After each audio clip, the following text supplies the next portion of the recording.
नमस्कार, आप देख रहे हैं केपी न्यूज 24/7 और आपके साथ मैं हूं अश्विनी। आइए देखते हैं आज के मुख्य समाचार। मंत्री प्रभु चौहान ने सनपुर में कोरोना की समीक्षा की।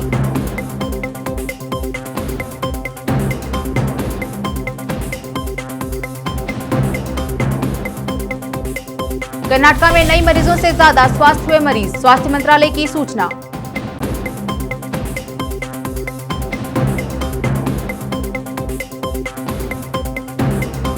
कोरोना के कम मामले दिखाने के लिए कम जांच कर रही है सरकार, डीके शिव कुमार का आरोप।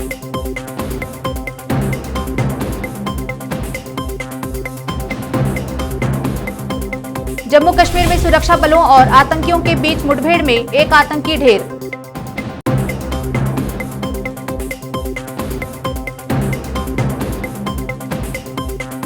नेतन्याहू ने मीडिया के दफ्तर वाली बिल्डिंग को निशाना बनाने को सही ठहराया।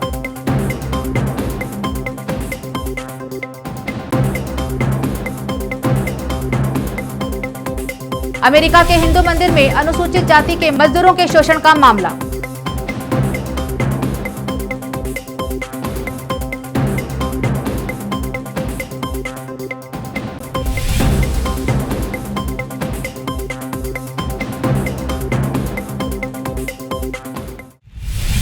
अब समाचार विस्तार से। बीदर जिला प्रभारी मंत्री प्रभु चौहान ने औरा तालुका के सनपुर के तालुका पंचायत कार्यालय में ग्राम पंचायत अध्यक्ष और ग्राम पंचायत विकास अधिकारियों के साथ कोरोना नियंत्रण पर चर्चा करके दिशा निर्देश दिए हैं। इस अवसर पर जिला पंचायत सीईओ जाहिरा नसीम और तालुका पंचायत कार्यकारी अधिकारी मानिक राव आदि उपस्थित थे। बीदर में लॉकडाउन में जहां सुबह 6 बजे से 10 बजे तक जरूरी सामग्री की दुकानों को खोलने की छूट है, वहीं शराब की दुकानों को भी छूट रहने से लोग अपनी अपनी खुराक के मुताबिक शराब की खरीदी कर रहे हैं। इसके अलावा कुछ ऐसे भी लोग देखने में आए हैं कि दुकान खुली रहने तक पी रहे हैं। राज्य में आबकारी विभाग के मुताबिक शराब की बिक्री में लॉकडाउन का कोई खास असर नहीं पड़ा है। बीदर में शराब की बिक्री को देखकर यह स्पष्ट होता है कि बिक्री पर कोरोना का कोई असर नहीं है। जिला स्वास्थ्य अधिकारी डॉक्टर जीवी रेड्डी ने सभी को सुरक्षित रहने की अपील की है। जिला में कोरोना के मामले में गिरावट आना एक अच्छे संकेत है, लेकिन इस बीच ब्लैक फंगस का नया खतरा मंडरा रहा है। अब तक 2 लोगों के ब्लैक फंगस से पीड़ित होने की पुष्टि हुई है। यह बीमारी कोरोना मरीजों से साथ साथ शुगर, कैंसर और डायलिसिस मरीजों को अपनी चपेट में ले रही है। एक अच्छी बात यह है कि यह दूसरे में नहीं फैल रही है। लोगों को सतर्क रहना चाहिए और अपनी इम्यूनिटी मजबूत रखना चाहिए। अंत में उन्होंने कहा कि कोरोना नियंत्रण के नियमों का पालन करना चाहिए। इस महामारी को हल्के में नहीं लेना चाहिए।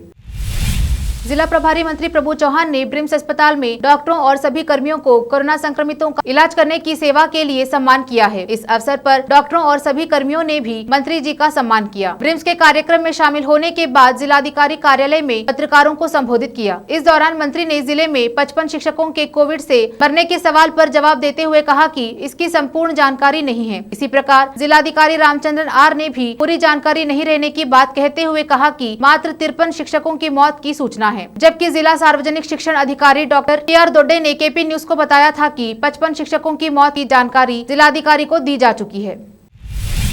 कर्नाटक में रविवार को नए संक्रमितों से ज्यादा स्वस्थ होकर घर लौटने वाले मरीजों की संख्या ज्यादा रही। राज्य में जहां 31,531 नए लोग संक्रमित हुए, वहीं 36,475 मरीज स्वस्थ होकर घर लौटे। राज्य में कोरोना के कुल एक्टिव मामले 6,147 हो गए। वहीं संक्रमण में 403 लोगों की मौत हो गई। राज्य में पॉजिटिविटी दर शनिवार को 35.20% से घटकर 27.84% हो गई। स्वास्थ्य विभाग के अनुसार रविवार को बेंगलुरु शहरी जिले में 8,344 नए मरीज मिले हैं। यहाँ 143 संक्रमितों की मौत हो गई। वहीं 13,612 मरीज स्वस्थ होकर घर लौटे। बागलकोट जिले में 431, बल्लारी जिले में 1729, बेलगावी जिले में 1762, बेंगलुरु ग्रामीण जिले में 1082, बीदर जिले में 129, चामराजनगर जिले में 440, चिकबल्लापुर जिले में 558, चिकमंगलुरु जिले में 963, चित्रदुर्गा जिले में 640, दक्षिण कन्नड़ जिले में 957, दावणगेरे जिले में 1155, धारवाड़ जिले में 937, गदग जिले में 453, हासन जिले में 1182, हावेरी जिले में 184, कलबुर्गी जिले में 645, कोडगू जिले में 191, कोलार जिले में 569, कोप्पल जिले में 617, मंड्या जिले में 709 नए संक्रमित मिले हैं।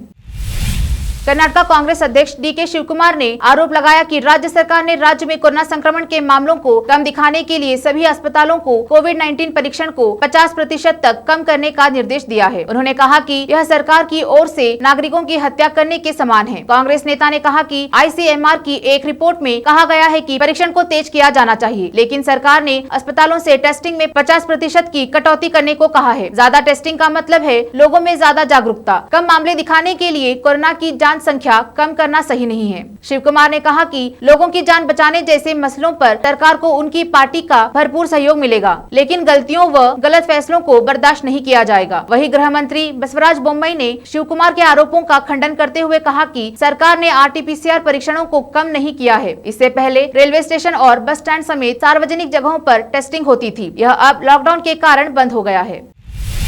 तरल ऑक्सीजन की जमाखोरी व कालाबाजारी रोकने के लिए व्यक्तिगत रिफिलिंग पर रोक के निर्देश से जरूरतमंद मरीजों व उनके परिजनों का संकट और बढ़ गया है। मरीजों को ऑक्सीजन आपूर्ति करने में लगे कई गैर सरकारी संगठनों की भी चुनौतियां बढ़ गई है। एक NGO के संस्थापक ने बताया कि होम आइसोलेशन में भी कई मरीजों को ऑक्सीजन की जरूरत पड़ती है। ऑक्सीजन सपोर्ट वाले बिस्तर उपलब्ध नहीं होने के कारण कई मरीज घरों में ही ऐसा कर रहे हैं, लेकिन अब सरकारी आदेश के चलते ऐसे मरीजों तक ऑक्सीजन नहीं पहुँचा पा रही है। बीते कुछ दिनों में ऑक्सीजन प्लांट पर व्यक्तिगत रूप से पहुंचाने वालों के ऑक्सीजन सिलेंडर रिफिल नहीं किए जा रहे हैं। ऑक्सीजन देने के लिए चिकित्सक की पर्ची या डिस्चार्ज पत्र की मांग की जा रही है। राज्य नोडल अधिकारी मुनीश मौदगिल ने बताया कि मार्च में ही निर्देश दिए गए थे कि व्यक्तिगत सिलेंडर लेकर पहुंचे लोगों को ऑक्सीजन की आपूर्ति नहीं हो। जमाखोरी और कालाबाजारी रोकने के लिए सरकार ने यह निर्णय लिया है। हालांकि जिनके पास चिकित्सक की पर्ची या डिस्चार्ज पत्र है, उन्हें सिलेंडर को फिर से भराने में परेशानी नहीं हो रही है। जहाँ तक संभव हो ऑक्सीजन की जरूरत वाले मरीजों को अस्पताल में उपचार कराना चाहिए। अब वक्त है एक छोटे से ब्रेक का।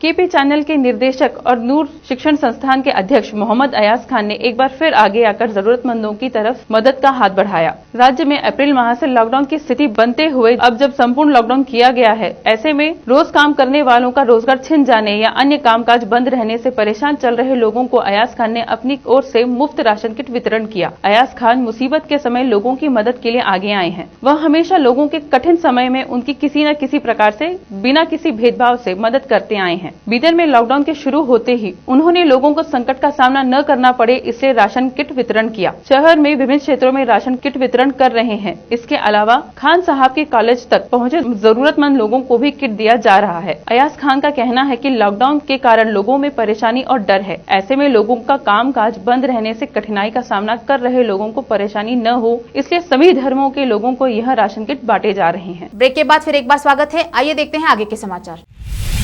कर्नाटक में कई सप्ताह के बाद कोविड को मात देने वाले व्यक्तियों की संख्या दैनिक संक्रमितों से ज्यादा रही है। जांच में कमी के साथ नए मामलों की संख्या भी घटी। बेंगलुरु में नए मरीजों की संख्या भी काफी समय बाद 10,000 से कम रही। राज्य में उपचाराधीन मरीजों की संख्या 6 लाख है। स्वास्थ्य विभाग के मुताबिक बीते 24 घंटे में राज्य में 36,475 लोग संक्रमण से उबरे, जबकि 31,531 नए मामले सामने आए। कुल 42,03,462 मरीजों में से 15,81,457 मरीज स्वस्थ हो चुके हैं। राज्य में कोविड के एक्टिव मरीजों की संख्या 6,147 पहुंच गई है। राज्य में कोविड से कुल 21,837 मरीजों की मौत हुई है। इनमें से 403 मौतों की पुष्टि रविवार को हुई। राज्य में रविवार को पॉजिटिविटी दर 27.84%, जबकि केस फैटेलिटी दर 1.27% रही। रिकवरी दर 71.77% और मृत्यु दर 0.99% रही। अब समाचार देश और दुनिया के। श्रीनगर के खानमो इलाके में सुरक्षा बलों और आतंकियों के बीच मुठभेड़ जारी। अलबद्रा के 2 आतंकी ढेर। जम्मू कश्मीर के श्रीनगर के खानमोह इलाके में जारी मुठभेड़ में सुरक्षा बलों ने 2 आतंकियों को मार गिराया। दोनों अलबद्र आतंकी संगठन के सदस्य थे। इसकी जानकारी कश्मीर के IGP विजय कुमार ने दी। पुलिस और सुरक्षा बल की टीम इस ऑपरेशन को अंजाम दे रही है। इससे पहले सोमवार सुबह इलाके में आतंकियों के छुपे होने की खबर मिली। इसके बाद सुरक्षा बल के जवान आतंकियों के ठिकाने के करीब पहुंचे तो आतंकियों ने फायरिंग शुरू कर दी। दोनों तरफ से गोलाबारी जारी है। केदारनाथ धाम के कपाट खुले और मंदिर को 11 क्विंटल फूलों से सजाया। कोरोना के कारण भक्तों की एंट्री बंद, सिर्फ ऑनलाइन दर्शन होंगे। भगवान केदारनाथ धाम के कपाट सोमवार सुबह 5 बजे खुल गए। हालांकि कोरोना के चलते पिछले साल की तरह इस बार भी श्रद्धालु भगवान के दर्शन नहीं कर सकेंगे। भक्त सिर्फ ऑनलाइन ही दर्शन कर सकेंगे। उत्तराखंड के मुख्यमंत्री तीरथ सिंह रावत ने श्रद्धालुओं को अपने घर में रहकर ही पूजा अर्चना करने की अपील की है। इससे पहले केदारनाथ भगवान की पंचमुखी डोली शनिवार शाम को ही पहुँच गयी थी। वहीं यमुनोत्री धाम के कपाट 14 मई और गंगोत्री धाम के कपाट 15 मई को खुल चुके हैं। चारों धाम में बद्रीनाथ धाम के कपाट 18 मई को तड़के 4:15 पर खुलेंगे। इन सभी धामों में भी कोरोना के कारण श्रद्धालुओं को आने की अनुमति नहीं है। गाजा में अल जाला नामक बिल्डिंग पर इजरायली सेना के हमले को इजरायली प्रधानमंत्री बेंयामिन नेतन्याहू ने सही ठहराया है। उन्होंने एक इंटरव्यू में कहा कि वहां पर फलस्तीनी आतंकी संगठन का खुफिया दफ्तर था जो इजरायली नागरिकों पर आतंकी हमलों की योजना बनाता था और अंजाम देता था, इसलिए हमारा निशाना पूरी तरह वैध था। इस बिल्डिंग में अल जजीरा और एसोसिएटेड प्रेस जैसे मीडिया संगठनों के दफ्तर थे। इजरायली सेना ने हमले से पहले इस इमारत को खाली करने के लिए 1 घंटे का समय दिया था। नेतन्याहू ने पुष्टि की है कि अमेरिकी अधिकारियों को इस हमले की सूचना दी गई थी। हालांकि बिल्डिंग के मालिक ने हमास से उसके संबंध होने को खारिज किया है। अमेरिका के हिंदू मंदिर में अनुसूचित जाति के मजदूरों के शोषण का क्या है मामला। अमेरिका में कई भव्य मंदिरों का निर्माण करने वाली संस्था बेचासवासी अक्षर पुरुषोत्तम स्वामीनारायण संस्था या बैप्स के खिलाफ न्यू जर्सी के मंदिर में काम करने वाले मजदूरों ने मुकदमा किया। उनका आरोप है कि उनसे बंधुआ मजदूरों की तरह काम कराया गया और उनको सही मेहनताना नहीं दिया गया। मई की 11 तारीख को जिस दिन मुकदमा किया गया उसी दिन अमेरिकी जांच संस्था FBI ने रॉबिन्सविल इलाके में 159 एकड़ भूखंड पर स्थित बैप्स मंदिर पर छापा भी मारा। छापे में अमेरिका के होमलैंड सिक्योरिटी और श्रम विभाग के एजेंट भी शामिल थे। खबरों के अनुसार FBI छापे के बाद करीब 90 कामगारों को मंदिर परिसर से बसों में बिठाकर ले गई। अब वे मजदूर पुलिस के संरक्षण में हैं। न्यू जर्सी में अमेरिका की संघीय अदालत में बैप्स ट्रस्ट के खिलाफ 200 से अधिक मजदूरों की तरफ से दायर मुकदमे में अमेरिका श्रम कानून के घोर उल्लंघन का आरोप लगाया गया है। पाकिस्तान से छपने वाले उर्दू अखबारों में इस हफ्ते इजराइल और फलस्तीनी का मामला सबसे ज्यादा सुर्खियों में रहा। इजराइल और गाजा पर शासन कर रहे हथियारबंद इस्लामिक संगठन हमास का एक दूसरे पर हमला जारी है। हमास 2007 से गाजा पर शासन कर रहा है, लेकिन इजराइल उसको स्वीकार नहीं करता है और उसे एक चरमपंथी संगठन मानता है। इजराइल के कब्जे वाले पूर्वी यरूशलेम स्थित मस्जिद अक्सा से शुरू हुआ संघर्ष अब लगभग एक युद्ध की शक्ल में तब्दील हो गया है। गाजा पर इजरायली हमले में अब तक 139 लोग मारे जा चुके हैं, जबकि हमास के जरिए किए गए रॉकेट हमले में इजराइल के अब तक कम से कम 9 लोगों की मौत हुई है। अखबार एक्सप्रेस के अनुसार तुर्की के राष्ट्रपति रेसेप तैयब एर्दोआन ने पाकिस्तानी प्रधानमंत्री इमरान खान को फोन किया और दोनों नेताओं के बीच इजराइल हमले पर बातचीत हुई।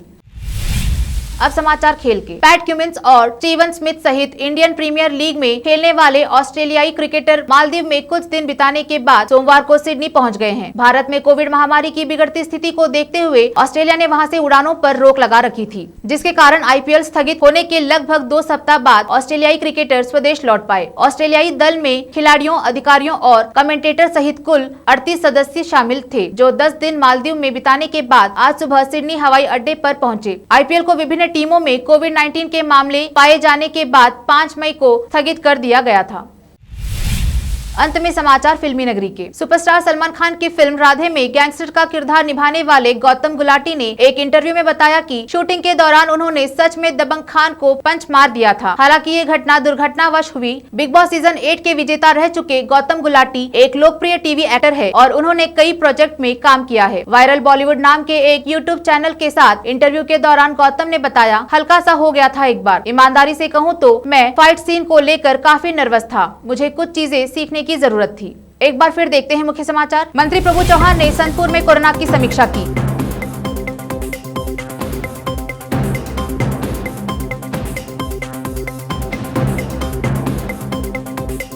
कर्नाटक में नई मरीजों से ज्यादा स्वस्थ हुए मरीज, स्वास्थ्य मंत्रालय की सूचना।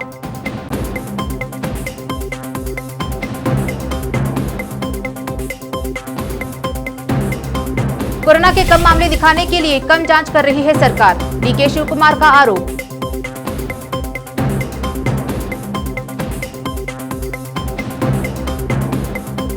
जम्मू कश्मीर में सुरक्षा बलों और आतंकियों के बीच मुठभेड़ में एक आतंकी ढेर।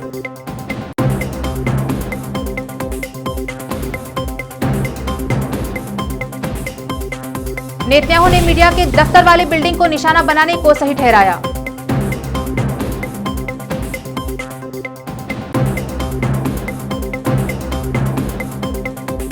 अमेरिका के हिंदू मंदिर में अनुसूचित जाति के मजदूरों के शोषण का मामला।